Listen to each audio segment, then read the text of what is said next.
اشرح لی صدری ویسر واحلل عقدۃ من لسانی یفقہوا قولی۔ آج ہم سورہ کہف کا ایک مختصر جائزہ لیں گے۔ سورہ کہف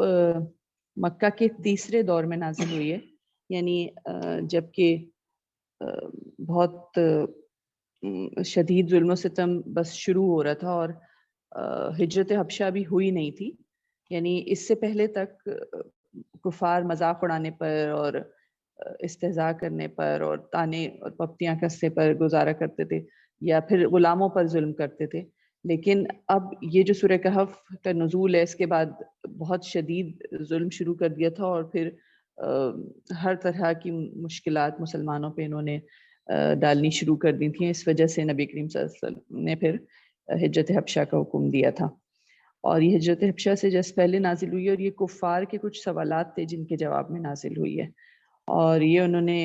کفار مکہ نے یہودیوں سے ہی سمجھیں ملی بھگت کر کے یہ باقاعدہ ایک کویسچن پیپر نبی کریم صلی اللہ علیہ وسلم کو ٹیسٹ کرنے کے لیے سامنے رکھا تھا کہ اگر آپ سچے نبی ہیں تو غیب کے علم سے ہمیں یہ چیزیں بتائیں۔ اس لیے کہ یہ جو سارے سوالات کیے گئے تھے یہ عرب میں کسی کو معلوم نہیں تھے اس وقت کہ غار والوں کا کیا قصہ ہے، یہ ذوالقرنین کون تھے اور حضرت موسیٰ اور خضر کا کیا معاملہ ہے۔ تو یہ سوالات جب نبی کریم صلی اللہ علیہ وسلم کے سامنے پیش کیے گئے تو یہ سورہ کہف نازل ہوئی، اور سورہ کہف جو ہے یہ ان بڑی صورتوں میں سے ہے جو ایک ساتھ جن کا نزول ہوا ہے، یعنی اس میں 110 آیات ہیں اور یہ پوری ایک ساتھ ایک وقت میں نازل ہوئی ہیں، اور ایک مسلسل خطبہ ہے جس کی صورت میں یہ قرآن میں ہے بھی موجود۔ اچھا، اس کی بہت سی فضیلتیں احادیث میں مروی ہیں۔ نبی کریم صلی اللہ علیہ وسلم نے فرمایا کہ جو شخص سورہ کہف کی ابتدائی 10 آیات محفوظ رکھے گا وہ دجال سے محفوظ رہے گا، یعنی حفظ کر لے گا یا پڑھے گا۔ اور پھر ایک جگہ 3 آیات کے بارے میں آتا ہے، پھر آخری 10 آیات کے بارے میں بھی آتا ہے، اور پھر کہا کہ تم میں سے جو شخص بھی دجال کو پائے اسے چاہیے کہ سورہ کہف کی ابتدائی آیت پڑھے، اس لیے کہ یہ دجال کے فتنے سے پناہ دینے والی صورت ہے۔ اور دجال کا جو دجل ہے، دجل کہتے ہیں فریب کو اور ملمہ سازی کو، کہ کسی چیز کو دھوکے کے لیے استعمال کیا جائے، انسان کو دنیا کی زینت میں مبتلا کر کے وہ دھوکہ دے گا اور آخرت اور قیامت کے خوف سے بے نیاز کر دے گا۔ تو اس لیے اس میں سورہ کہف میں دنیا کے ان فتنوں پہ بات کی گئی ہے جن میں زیادہ تر انسان مبتلا ہوتا ہے، مختلف ٹیمپٹیشنز اور مختلف قصے بیان کیے گئے ہیں اس میں۔ اور جمعے کے دن سورہ کہف پڑھنے کی بہت فضیلت بتائی گئی ہے کہ جو بھی جمعے کے دن اس کی تلاوت کرتا ہے تو ایک نور اس کے لیے اگلے جمعے تک باقی رہتا ہے اور اس کے لیے روشنی کرتا رہتا ہے، اس کے گھر سے جہاں وہ رہتا ہے وہاں سے بیت العتیق کے درمیان۔ اچھا، پھر اس کے بعد سورہ کہف کا جو ایک سٹرکچر ہے وہ یہ ہے کہ اس میں 4 بڑے قصے بیان کیے گئے۔ کچھ شروع کی جو آیات ہیں وہ تو ابتدائی تمہیدی آیات ہیں، جس میں سب سے پہلے بتایا گیا کہ قرآن ایک ایسی کتاب ہے جس میں کوئی ٹیڑھ نہیں ہے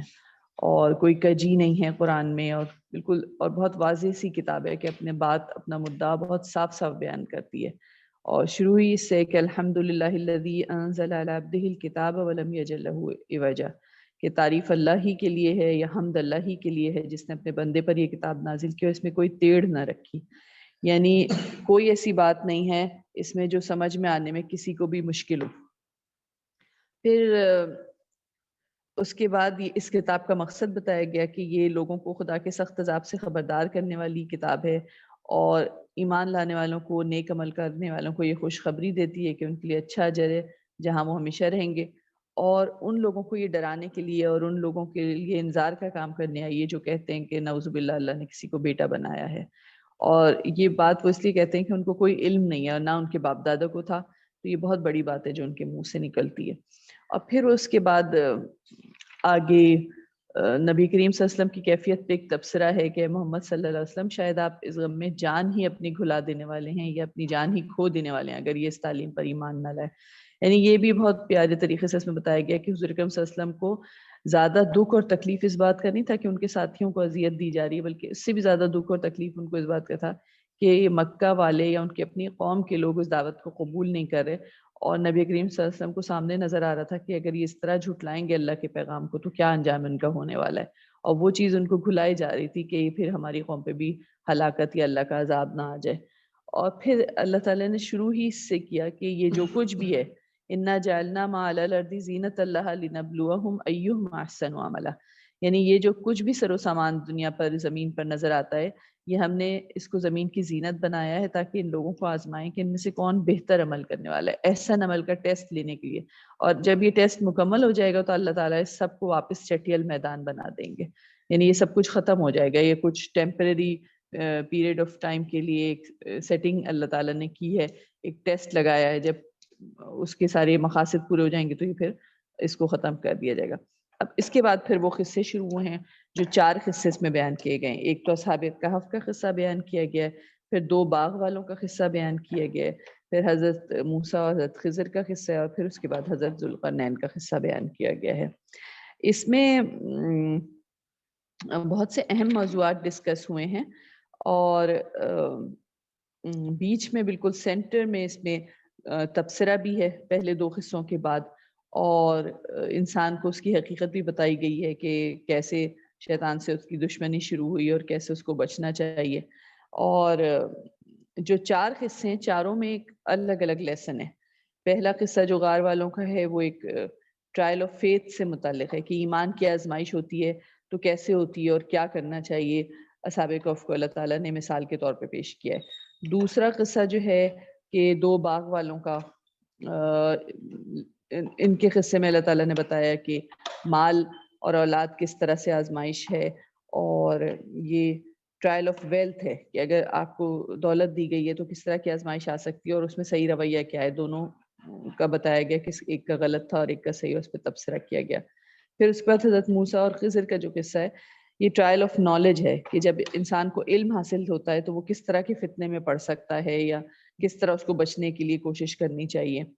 اور اللہ تعالیٰ نے اس میں بلکہ یہ بھی بتایا ہے کہ انسان کا علم کتنا محدود بھی ہے، بہت سی چیزیں جن کا انہیں بالکل ہی خبر ہی نہیں ہے انسان کو۔ پھر چوتھا قصہ حضرت ذوالقرنین کا ہے، جس میں بتایا گیا کہ بہت ہی زبردست، بہت مائٹی کنگ تھے وہ، اور یہ ٹرائل آف پاور ان کا بتایا گیا کہ اقتدار کی آزمائش ہوتی ہے تو کیسی ہوتی ہے کہ اگر کسی کو اللہ تعالیٰ زمین میں اقتدار دیتا ہے تو اس کا کیا وہ ہونا چاہیے، رویہ ہونا چاہیے۔ اچھا، یہاں جو ایمان کی آزمائش والا قصہ ہے، اس میں بتایا گیا کہ اگر اصحاب کہف غار میں پناہ نہیں لیتے تو حکومت وقت ان کو سنگسار کر دیتی، اور بہت پیاری اس میں دعا بھی اصحاب کہف کی بتائی گئی، ربنا آتنا من لدنک رحمۃ وہیئ لنا من امرنا رشدا، اے اللہ ہمیں اپنی رحمت خاص سے نواز اور ہمارا معاملہ درست کر دے۔ تو اللہ تعالیٰ نے ان کا معاملہ ایسے درست کیا کہ جس غار میں وہ چھپنے کے لیے گئے تھے بادشاہ سے اور اپنی قوم کے لوگوں سے، اللہ نے وہیں انہیں تھپک کر سالوں سال کے لیے سلا دیا، اور اللہ تعالیٰ نے ان کو ایک نشانی بنا دیا۔ اور یہ کافر قوم میں سے تھے، پھر ان کا تفصیل سے قصہ بتایا ہے کہ اللہ تعالیٰ نے ان کو ہدایت بخشی، ان کو سمجھ آ گیا کہ توحید اصل میں حق ہے، کہ اللہ ایک ہے اور اس کے سوا کسی کی عبادت نہیں کرنی چاہیے۔ تو انہوں نے صاف کہہ دیا، لن ندعو من دونہ الہا لقد قلنا اذا شططا، ہم جو ہے وہ اللہ کے سوا کسی کو نہیں پکاریں گے، ہمارا رب تو وہی ہے جو آسمان اور زمین کا رب ہے، ہم اسے چھوڑ کر کسی دوسرے معبود کو نہ پکاریں گے، اور اگر ایسی بات ہم نے کی تو سخت بیجا بات ہوگی۔ تو ان کی قوم نے ان سے دشمنی کی اور ان کے پیچھے پڑ گئی، تو انہوں نے اپنا ایمان بچانے کے لیے بستی اور شہر چھوڑ کر پہاڑوں کا رخ کیا اور ایک غار میں پناہ لی۔ اور پھر اس غار میں اللہ تعالیٰ نے انہیں اس طرح رکھا کہ شمال کی طرف غار کا رخ تھا، نہ دھوپ اس میں آتی تھی صبح کے وقت نہ شام کے وقت، سورج نکلتا اور غروب ہو جاتا، لیکن اس غار میں دھوپ نہیں آتی تھی، اور یہ وہاں اطمینان سے رہے، اور ان کا کتا بھی باہر کی طرف بیٹھا ہوا تھا۔ تو اللہ تعالیٰ کہتا ہے کہ تم دیکھتے بھی تو وہ یہی سمجھتے کہ شاید جاگ رہے ہیں یہ لوگ نا، حالانکہ وہ سو رہے تھے، اور ہم دائیں بائیں انہیں کروٹ بھی دلواتے رہتے تھے، سارے اللہ کی حفاظت میں وہ تھے۔ اور پھر اس کے بعد عجیب کرشمے سے اللہ نے انہیں اٹھا بٹھایا تھا کہ آپس میں پوچھ گچھ کریں، اور جب انہوں نے آپس میں بات کی تو انہیں لگا کہ شاید وہ 1 دن یا اس سے بھی کچھ کم رہے ہوں گے اس حال میں. پھر وہ بولے پتہ نہیں کتنا وقت گزرا ہے، چلو ہم کسی کو بھیجتے ہیں چاندی کا سکہ دے کر کہ وہ کھانا لے کر آئے. اور اس کو پھر انہوں نے کہا کہ ہوشیاری سے کام کرنا، اور ایسا نہ ہو کہ وہ ہمارے پیچھے دوبارہ پڑ جائے ہماری قوم کے لوگ. تو بہت آہستہ سے ایک سٹل طریقے سے جانا اور آنا، اس لیے کہ ان کو خوف تھا کہ یا قوم سنگسار کر دے گی یا پھر جو ہے وہ ہمیں زبردستی اپنی ملت میں یہ واپس لے جائیں گے. تو ایسا ہوا تو ہم کبھی فلاح نہیں پا سکیں گے. تو اس طرح اللہ تعالیٰ نے اہل علاقہ کو، اہل شہر کو ان کے حال پہ مطلع کیا. جب وہ سکہ لے کے گیا بندہ، وہ سکہ بہت پرانے زمانے کا تھا. کہتے ہیں اس بادشاہ کا نام دقیانوس تھا جس کے زمانے میں یہ لوگ سابقہ کا واقعہ ہوا. اور وہ کس سکہ دیکھتے ہی لوگوں نے پہچانا کہ بھئی یا تو ان کو کوئی دفینہ ملا ہے یا یہ وہ. پھر جب معاملہ سنا تو سمجھ آیا کہ اچھا یہ تو وہ لوگ ہیں جو بہت سالوں پہلے جا کے غار میں سو گئے تھے. جب وہ سوئے ہیں غار میں اس وقت یہ سارا جو روم ہے یہ مشرک تھا، لیکن جب سو کے اٹھے ہیں تو یہ لوگ سب عیسائیت اختیار کر لی تھی، انہوں نے قبول کر لی تھی. اور دوبارہ سے اب یہ ڈاؤٹ فل ہو رہے تھے کہ زندگی بعد موت جو ہے وہ کیسے ہوگی. یعنی یہ حالانکہ حضرت عیسیٰ کی تعلیمات پہ ایمان لا چکے تھے، لیکن اب ان کو اس میں ڈاؤٹ ہو رہا تھا کہ اللہ دوبارہ زندہ نہیں کر سکتا. تو اللہ نے اس وقت پہ یہ معجزہ دکھایا. اچھا، اس میں اللہ تعالیٰ نے اس سے منع کیا کہ ان کی اصحاب کہف کی تعداد پر بحث نہیں کرو کہ کتنی ان کی تعداد ہے، اور اس پہ بات کرنے کی ضرورت نہیں ہے. اور یہ جو ایک کہا گیا کہ آگے کہ کوئی کہتا ہے کہ ان کا وہ لوگ 7 تھے اور ان کا 8واں کتا تھا، تو اس بات کی تردید اللہ نے کی. تو عموماً مفسرین یہ کہتے ہیں کہ ہو سکتا ہے وہ 7 ہی ہوں، لیکن بہرحال ہمیں اس سے منع ہی کیا گیا کہ اس میں آپ اس کی تفصیل میں نہ پڑھیں. پھر اس کے بعد اس میں ایک اور چیز کا ذکر ہے کہ قرآن میں یہ بتایا گیا کہ وہ 300 سال اپنے غار میں رہے اور کچھ لوگ 9 سال اور اس کے اوپر کاؤنٹ کرتے ہیں. تو حضرت ابن عباس کا یہ قول ہے کہ یہ بات بھی اسی طرح کہی گئی ہے جیسے تعداد بتائی گئی ہے نا، کہ اللہ تعالیٰ نے لوگوں کے قول کوٹ کیے ہیں کہ کوئی کہتا ہے 3 تھے اور چوتھا ان کا کتا تھا، کوئی کہتا ہے کہ 4 تھے اور 5واں ان کا کتا تھا. اس لیے یہ بات بھی اسی طرح کہی گئی ہے. اور کیلکولیشنز جو کی گئیں مختلف روایات کے اور اس کو لے کے تو پتہ چلتا ہے کہ شاید وہ 200 تقریباً سال رہے ہیں غار میں. لیکن بہرحال یہاں پر اصل بات یہ سمجھانا چاہتا ہے اللہ کہ سبق سیکھو، کہ جو سبق سے حصے میں بتایا گیا ہے. تو سبق 2 ہیں کہ ایمان ایسی چیز ہے کہ اس کو بچانے کے لیے اگر انسان کو اپنی ساری چیزیں چھوڑنی چڑھیں، اپنی بستی، اپنے گھر، اپنا سب کچھ چھوڑنا پڑے، تب بھی اس کو چھوڑ کے جا کے پہاڑوں میں بس جانا چاہیے، لیکن وحدانیت پہ قائم رہنا چاہیے. اور دوسری بات اس میں یہ بتائی گئی کہ اللہ تعالیٰ جو ہے وہ باعث بعد الموت پہ پوری طرح قادر ہے کہ وہ دوبارہ زندہ کر دے. جس نے پہلے پیدا کیا ہے وہ دوبارہ بھی زندہ کرنے پر پوری طرح قادر ہے. پھر اس کے بعد یہ بتایا گیا کہ دین کے معاملے میں اللہ کی طرف سے کوئی جبر یا زبردستی نہیں ہے. جس کو چاہے وہ اچھا لگے وہ اسلام قبول کرے، اور نہیں تو اللہ تعالیٰ نے اپنے بندوں کو کفر کرنے کا بھی اختیار دیا ہوا ہے دنیا کی زندگی میں. لیکن فنڈامنٹل رائٹس آف فیتھ، جو مذہبی حقوق ہیں، وہ سب کو ملنے چاہیے کہ وہ دین کے معاملے میں کسی پہ کوئی زبردستی نہیں ہو، اس لیے کہ یہ تو اللہ نے دیے چوائس کہ ہم مسلمان ہوں یا نہ ہوں. پھر اس کے بعد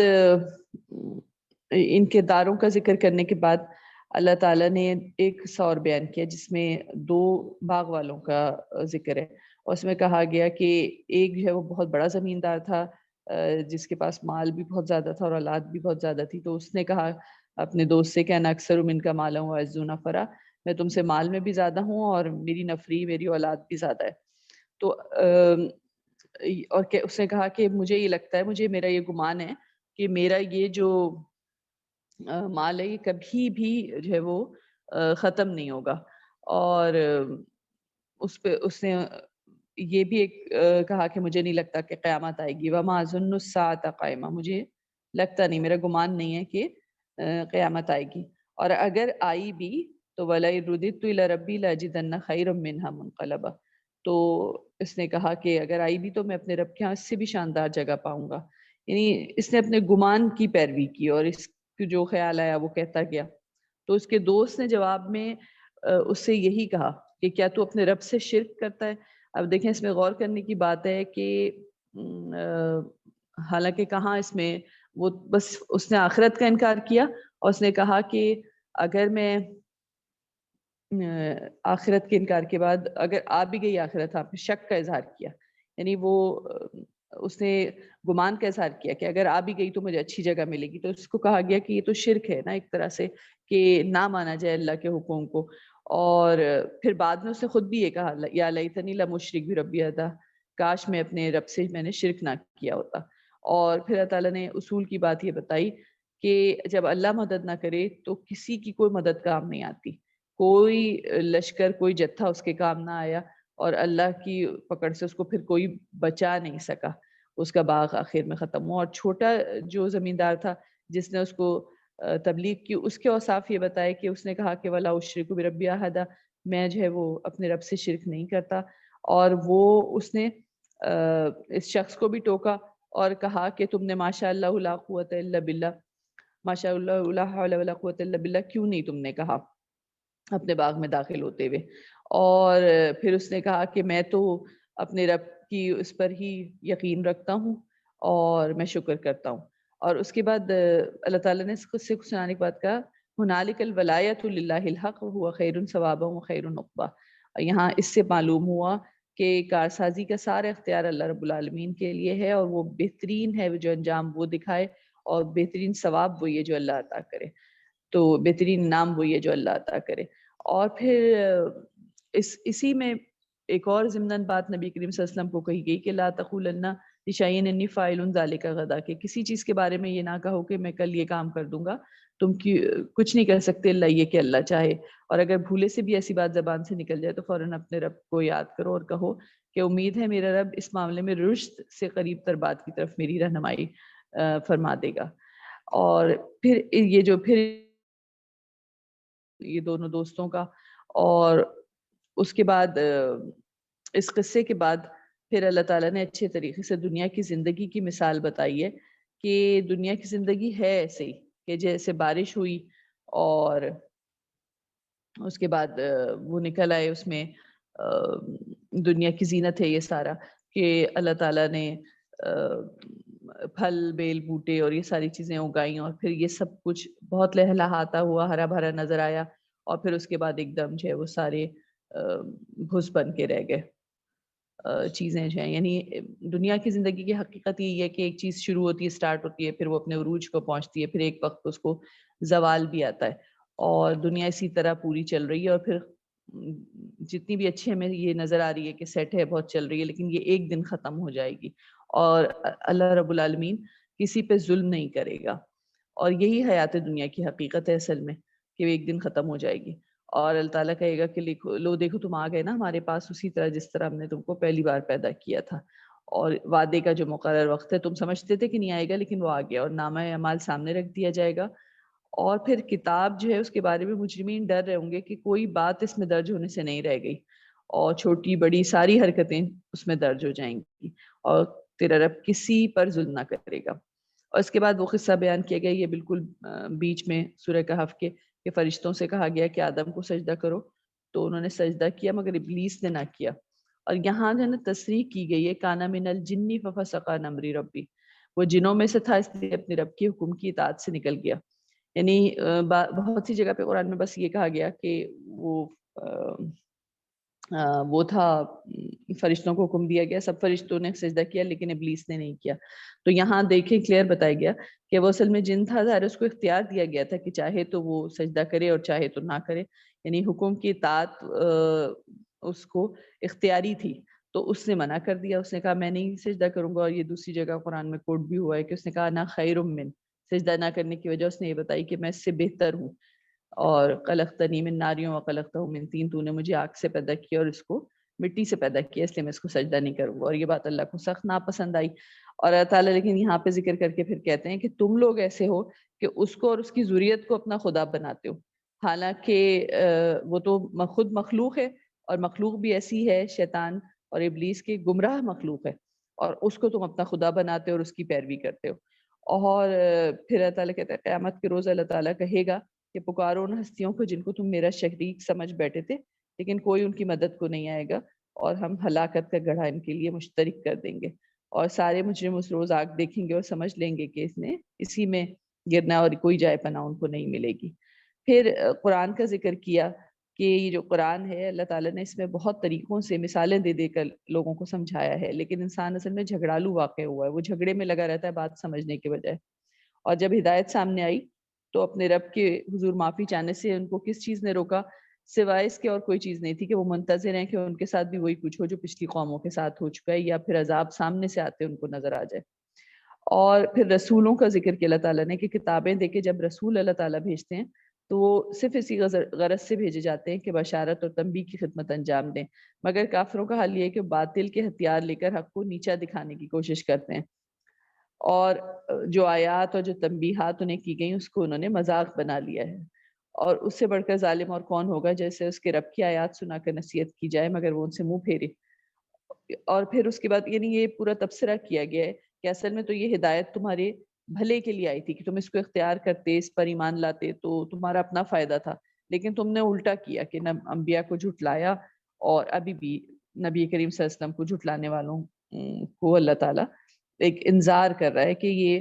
غلط کام کر رہے ہیں، اور اب تم اس دعوت کو اب بھی قبول کر لو تو تمہارا اپنا فائدہ ہے.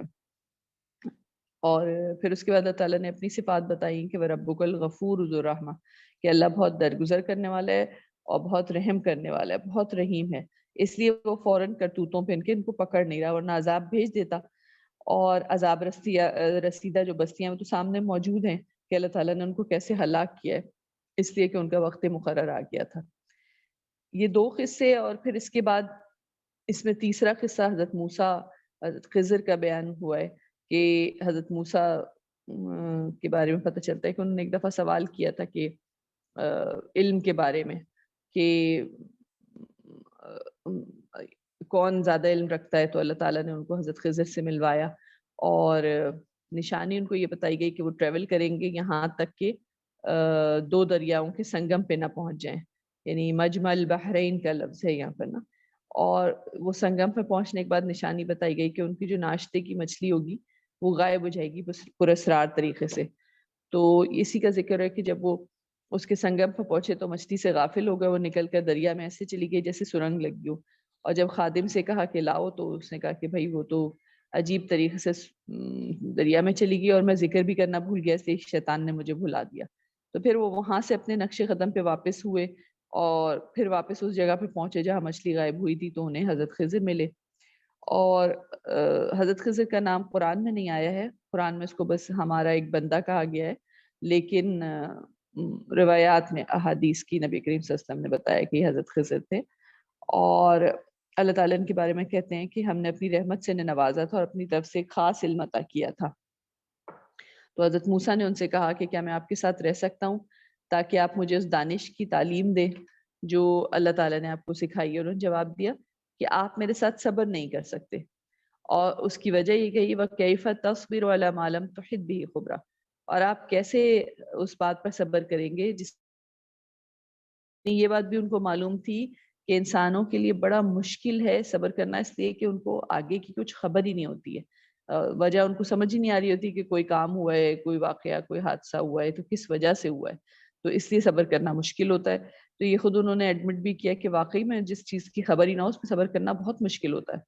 لیکن حضرت موسیٰ نے کہا سَتَجِدُنِي إِن شَاءَ اللَّهُ صَابِرًا وَلَا أَعْصِي لَكَ أَمْرًا، اور آپ انشاءاللہ مجھے صابر پائیں گے اور میں کسی معاملے میں آپ کی نافرمانی نہ کروں گا. تو انہوں نے شرط یہ رکھی حضرت خضر نے کہ اچھا میرے ساتھ چلنا ہے، میرے ساتھ علم سیکھنا ہے، رشد کی تعلیم چاہیے، تو شرط یہ ہے کہ آپ مجھ سے کوئی بات نہ پوچھیں، کوئی سوال نہ کریں جب تک کہ میں خود آپ سے اس کا ذکر نہ کروں. اور آپ دیکھیں کیسی پیاری نے بات کہی کہ کیوں نہ پوچھیں. ہم ہر بات پہ جیسے ہر چیز پہ کہتے ہیں نا کیوں، ذرا کوئی حکم سنتے ہیں، کوئی بات ہوتی ہے یا کوئی واقعہ ہمارے ساتھ ہو جاتا ہے، ہم سوچتے ہیں کیوں ہمارے ساتھ یہ کیوں ہوا، ایسا کیوں ہوا اور ویسا کیوں ہوا. تو پہلی شرط ہی یہاں علم سیکھنے کے لیے اور رشد اور ہدایت حاصل کرنے کے لیے رکھ دی گئی کہ فلا تسألنی عن شیء، کوئی چیز پہ سوال نہیں کرنا، جو بھی تم دیکھو آبزرو کرو بس خاموشی سے، یہاں تک کہ میں خود ہی بتاؤں. لیکن ہوا یہ کہ جب دونوں روانہ ہوئے اور کشتی میں بیٹھے تو 3 قصے اس میں ذکر کیے گئے ہیں کہ کشتی میں حضرت خضر نے شگاف ڈال دیا تو حضرت موسیٰ سے رہا نہیں گیا، انہوں نے فوراً بولا کہ یہ تو آپ نے بہت سخت حرکت کر ڈالی اور سراغ مطلب کر دیا آپ نے. تو حضرت خضر نے کہا کہ میں نے تم سے کہا نہ تھا کہ تم میرے ساتھ صبر نہیں کر سکتے. تو انہوں نے کہا اچھا مجھے بھول چوک پر نہ پکڑیے، میں بھول گیا تھا، آپ سختی سے کام نہ لیجیے. اور پھر اس کے بعد پھر چلے آگے تو ایک لڑکا ملا اور اس شخص نے اسے قتل کر دیا، جان لے لیا آپ نے ایک بے گناہ کی، حالانکہ اس نے کسی کا خون نہ کیا تھا. حضرت موسیٰ نے فوراً کہا تو یہ کام تو آپ نے بہت ہی برا کیا. تو حضرت خضر نے کہا دیکھیں میں نے آپ سے کہا تھا نا آپ میرے ساتھ صبر نہیں کر سکتے. تو حضرت موسیٰ نے پھر کہا کہ چلیں اچھا اگر اس کے بعد میں اگر کچھ پوچھوں تو آپ مجھے ساتھ نہ رکھیے گا، اور اب آپ کو میری طرف سے عذر مل گیا. پھر وہ تیسرا قصہ ہوا کہ بستی میں گئے، گاؤں تھا کوئی، اور وہاں کسی نے ان کی ضیافت نہ کی اور کسی نے ان کو کھانا نہ دیا. اور پہلے زمانوں میں ایسے ہی ہوتا تھا کہ نہ ہوٹلز اور اس طرح کی چیزیں تو نہیں ہوتی تھیں، کہیں کسی بستی میں جائیں تو وہاں کے لوگ ہی میزبانی کرتے تھے مسافروں کی، لیکن اس بستی کے میزبانوں کا یا رہنے والوں کا اخلاق ایسا نہیں تھا، انہوں نے میزبانی نہیں کی، انکار کر دیا. لیکن حضرت خضر نے وہاں پہ ایک دیوار گر رہی تھی تو اس کو دوبارہ قائم کر دیا، اس کی مرمت کر دی. تو حضرت موسیٰ کے منہ سے نکلا فوراً کہ آپ چاہتے تو اس کی اجرت لے سکتے تھے. تو حضرت خضر نے کہا ھذا فراق بینی و بینک، بس اب میرا اور آپ کا ساتھ ختم ہو گیا، اور اب میں آپ کو بتا دیتا ہوں ان باتوں کی حقیقت جن پر آپ صبر نہیں کر سکے. اور پھر انہوں نے بتایا کہ بھائی کشتی میں شگاف اس لیے ڈالا کہ وہ آگے ایسے بادشاہ کا علاقہ تھا جو ہر کشتی کو زبردستی چھین لیتا تھا. تو ہم نے اسے ابدار کر دیا تاکہ وہ اپنے مالکان کے پاس ہی رہے، وہ ملاحوں سے چھینی نہ جائے. اور جو لڑکے کو قتل کیا وہ اس لیے کہ وہ بڑا ہو کر سرکشی اور کفر سے اپنے اپنے ماں باپ کو تنگ کرے گا. تو ہم نے چاہا کہ ان کا رب ان کے بدلے میں ایسی اولاد دے ان ماں باپ کو جو اخلاق میں بھی بہتر اور صلہ رحمی بھی زیادہ اس سے توفیق ہو اس کو صلہ رحمی کی بھی. اور پھر دیوار کا معاملہ یہ تھا کہ یتیم لڑکوں کی تھی جو شہر میں رہتے ہیں، اور دیوار کے نیچے ان کے بچوں کا خزانہ مدفون تھا. تو اللہ تعالیٰ نے چاہا کہ دیوار قائم رہے بھی تاکہ بچے پہلے بڑے ہو جائیں، اس کے بعد وہ خزانہ نکال لیں، صحیح طریقے سے استعمال کر سکیں. تو انہوں نے کہا یہ ہے ان باتوں کی حقیقت جن پہ تم صبر نہیں کر سکے. اچھا اب ان پہ یہ بات ہے کہ یعنی کوئی الہام بھی کسی کو ہوتا ہے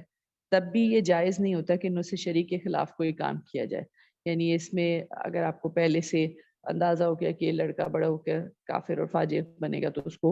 مار دیا جائے، سوائے اس کے کہ شریعت کے بجائے کسی اور رول پہ چل رہے ہوں، یعنی مشیت کے تحت اللہ کی یہ کام ہو سکتے ہیں. اور اسی لیے جو مفسرین ہیں وہ کہتے ہیں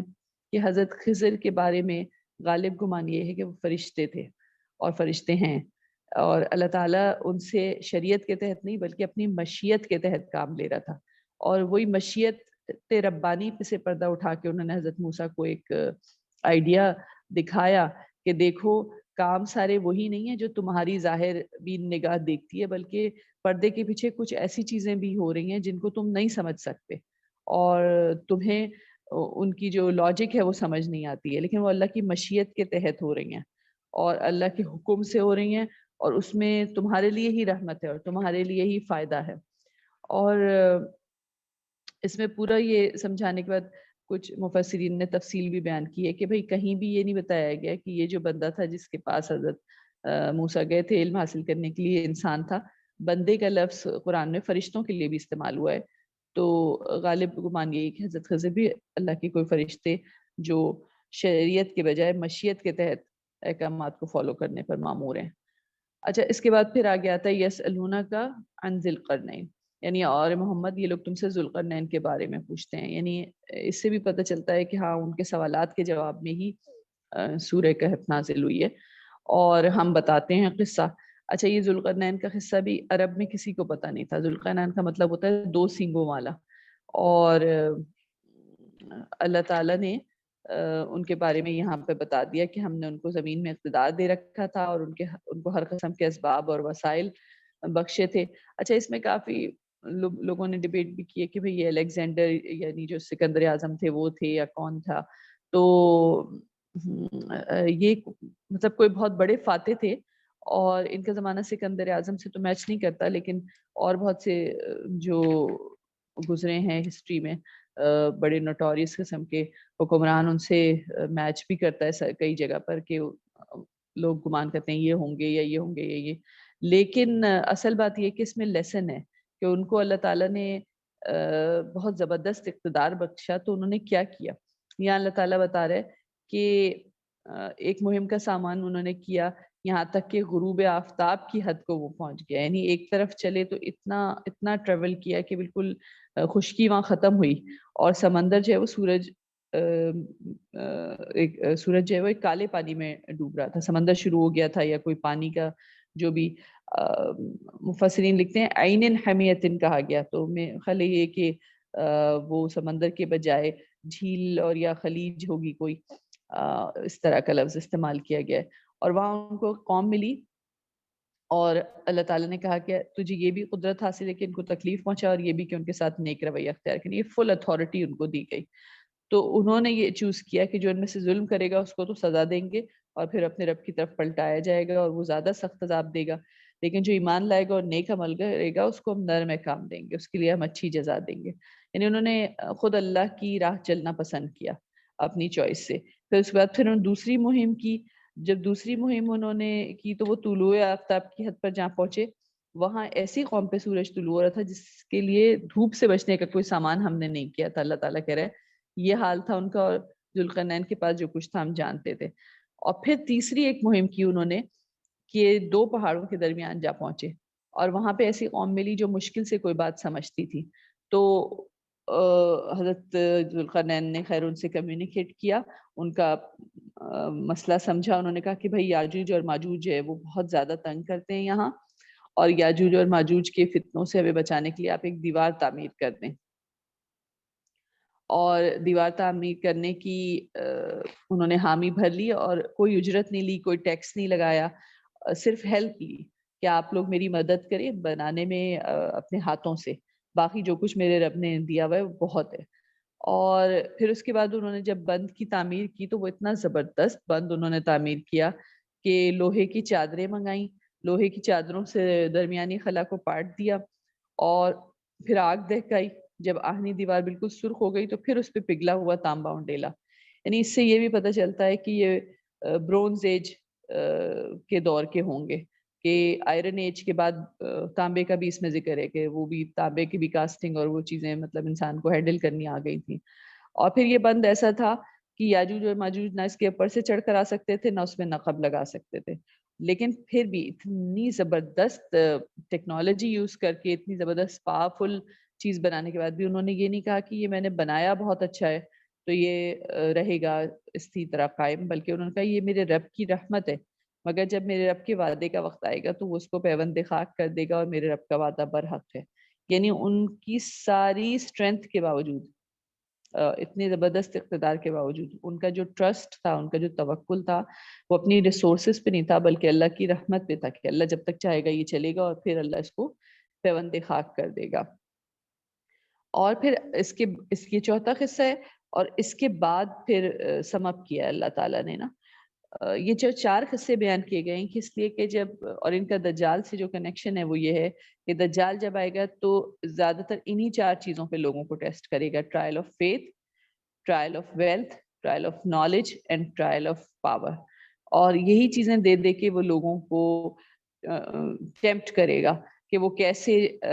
خواہشات کے جال میں پھنس جائیں اور اللہ کو بھول جائیں اور توحید کو بھول جائیں کہ اللہ ایک ہے، اس کی عبادت کرنا ہے، عقیدہ آخرت پر قائم نہ رہیں، اور پھر رسالت کا بھی انکار کریں، اور سب کے سبھی اس میں بہت شدید فتنے میں پڑ جائیں گے. یعنی ایک حدیث میں صحیح بخاری میں آتا ہے کہ نبی کریم صلی اللہ علیہ وسلم ایک دن بہت سخت گھبرائے ہوئے مسجد سے نکل کے حجرے کی طرف آئے اور بہت شدید پریشان لگ رہے تھے. حضرت بی بی عائشہ نے پوچھا کہ کیا ہوا؟ تو کہنے لگے کہ آج یاجوج ماجوج نے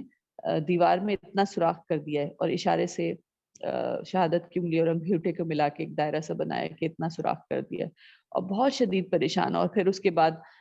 کا ذکر ہے کہ بتایا بھی کہ بھئی دجال کا فتنہ ایسی چیز ہے کہ ہر نبی نے اپنی قوم کو اس سے ڈرایا، اور یہ سب فتنوں میں سب سے شدید فتنہ ہے کہ ایسی زبردست ایمان کی آزمائش ہوگی کہ جو صبح کو مومن ہوگا وہ شام کو کافر ہو جائے گا، جو شام کو کافر ہوگا وہ صبح کو مومن ہو جائے گا، اور ان لوگوں کو پتہ ہی نہیں چلے گا ان کے ساتھ کیا ہو رہا ہے، کب وہ کس حال میں ہے. تو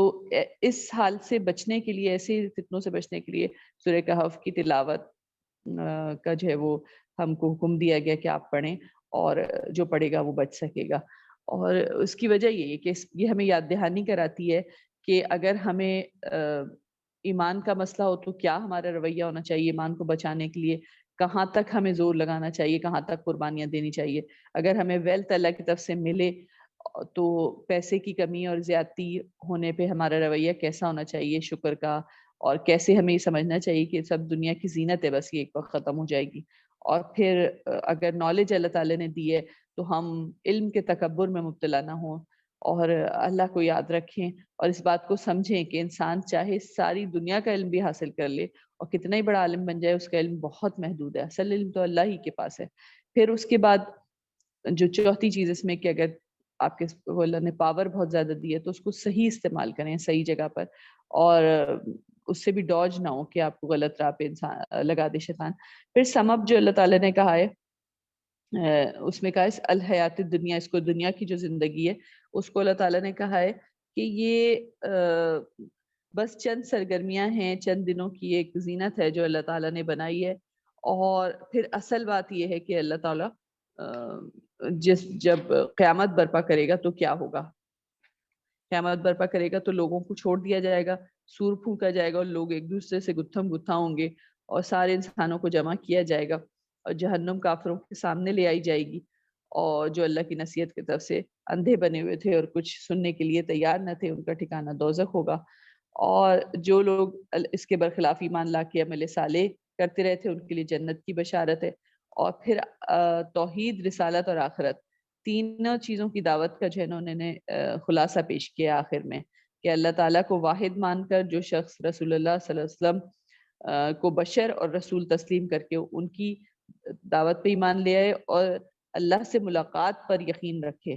تو اس کو حکم دیا گیا کہ پھر وہ شرک سے بچے اور کسی کو اللہ کی عبادت میں شریک نہ کرے۔ یعنی یہ جو وحی نبی کریم صلی اللہ علیہ وسلم کے اوپر کی گئی ہے وہ یہ ہے کہ اللہ جو ہے وہ بس ایک ہی خدا ہے اور اس کے سوا کوئی خدا نہیں ہے، تو ہم اس کے سوا کسی کی عبادت نہ کریں۔ اور آخری آیت اس کی یہی ہے کہ قل انما انا بشر مثلکم یوحی الی انما الہکم الہ واحد فمن کان یرجو لقاء ربہ فلیعمل عملا صالحا ولا یشرک بعبادۃ ربہ احدا۔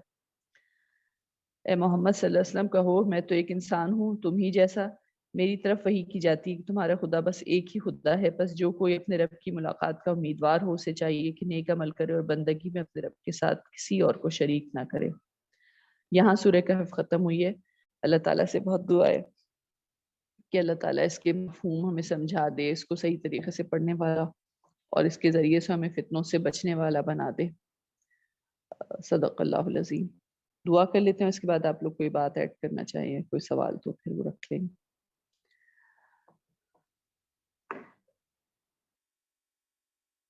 ربنا لا تجعلنا فتنة للذين كفروا